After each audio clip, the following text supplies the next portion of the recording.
Stay at home, stay at home. And do just one thing, just stay at home. That was Indian Prime Minister Narendra Modi's plea as he announced a nationwide lockdown to curb the spread of the coronavirus.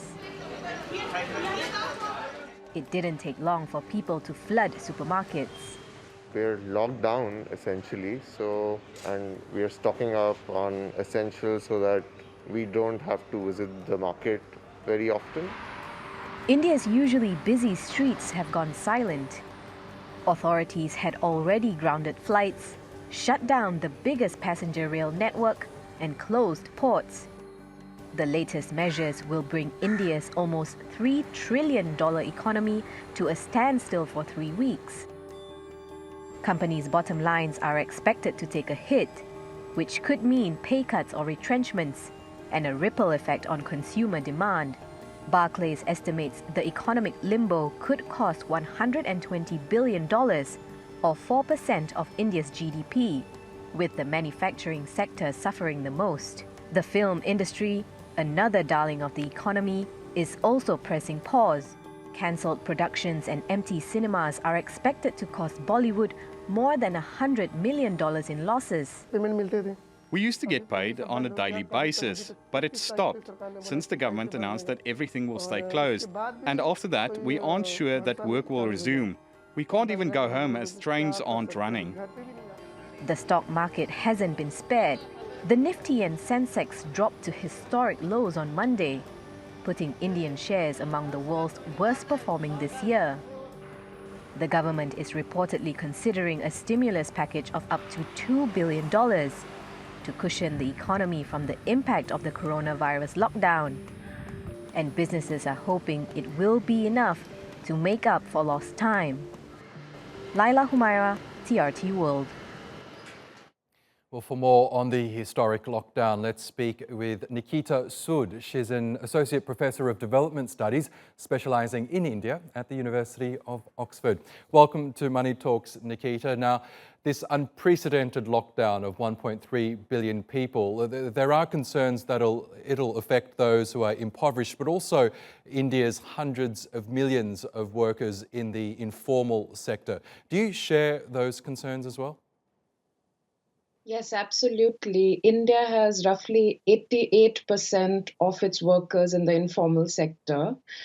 So that is a huge number. And when we're talking about stimulus packages, that the government is thinking about, it is not at all clear where these workers fit into that program. They currently live day by day. These are mostly daily wage earners who are in petty commodity production, in retail, etc.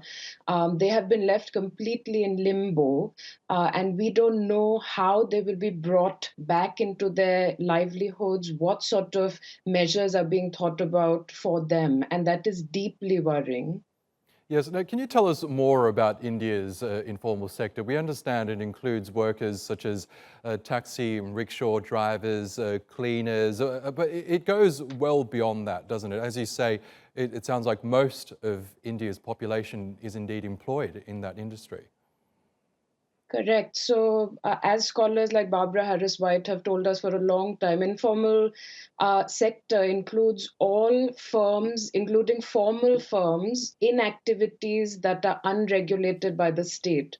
So you could be a formal textile production unit, but the people who are sewing on buttons for you or doing embroidery for you could be in the informal, unregulated part of that firm that is not being taxed by the state.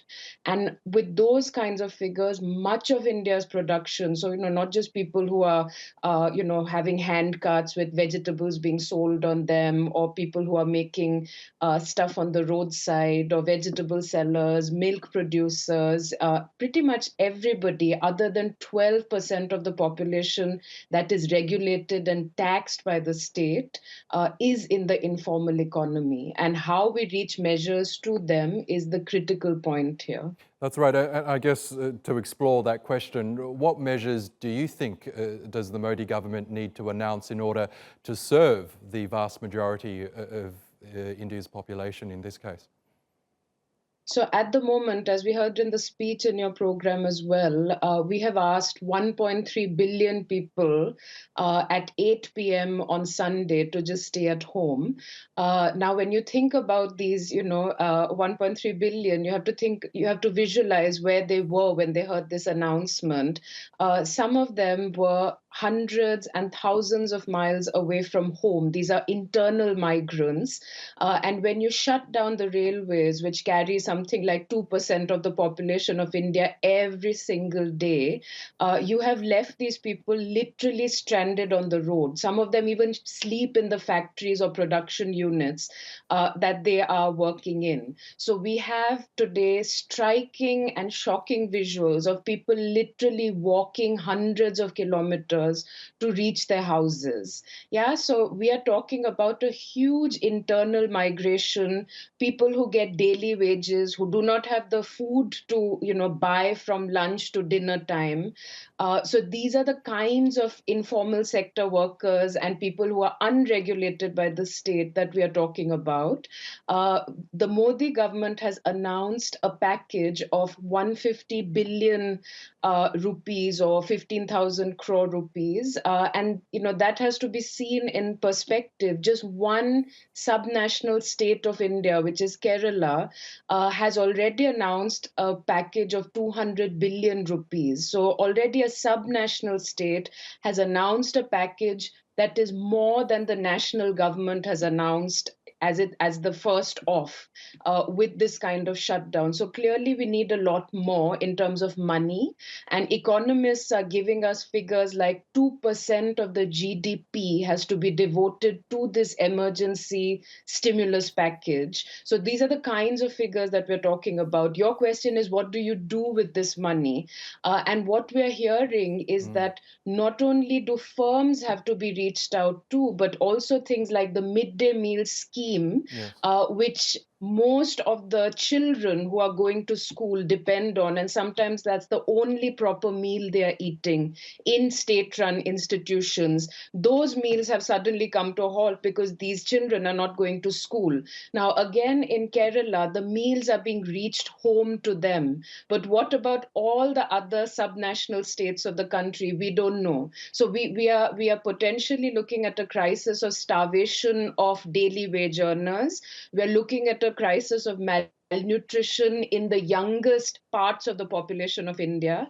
And we have to very quickly start thinking on our feet and see how we are going to reach not just money in terms of emergency stimulus packages, but also basics like food grain and oil and vegetables reaching people from migrant labor to daily wage earners to children who go to school and eat midday meals. Okay, Nikita Sud from Oxford University. We'll have to leave it there, but thank you for sharing us your analysis on Money Talks.